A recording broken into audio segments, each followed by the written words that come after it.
Je ne chante jamais que lorsque mes 8 griffes ont trouvé, sarclant l'herbe et chassant les cailloux, la place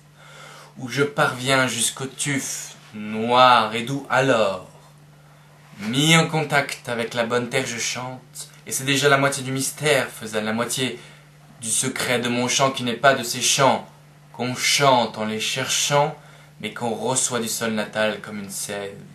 Et l'heure où cette sève en moi surtout s'élève, l'heure où j'ai du génie enfin, où j'en suis sûr, c'est l'heure où l'aube hésite au bord du ciel obscur. Et ce cri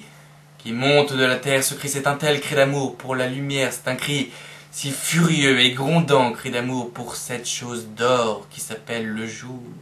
C'est tellement le cri de tout ce qui regrette son reflet, sa flamme, son aigrette, ce cri qui vers l'azur monte en me traversant, c'est tellement le cri de tout ce qui se sent comme mis en disgrâce au fond d'un vague abîme et puni de soleil sans savoir pour quel crime, le cri de froid, le cri de peur, le cri d'ennui, de tout ce que désarme ou découvre la nuit, et même,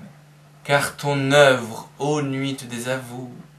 de la flaque qui veut miroiter de la boue, qui veut redevenir de la terre en séchant, c'est tellement le cri magnifique du chant qui veut sentir pousser son orge et ses épautres, de l'arbre ayant des fleurs qui veut en avoir d'autres. Et lorsque monte en moi ce vaste appel en jour,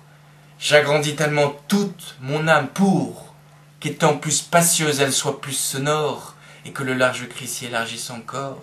J'ai tellement la foi que mon cocorico fera crouler la nuit comme une Jéricho, et sonnant d'avance sa victoire, mon chant jaillit si net, si fier, si péremptoire, que l'horizon saisi d'un rose tremblement m'obéit. Je chante, la nuit pour transiger m'offre le crépuscule, je chante, et je recule, ébloui de me voir moi-même tout vermeil, et d'avoir, moi, le coq, fait lever le soleil.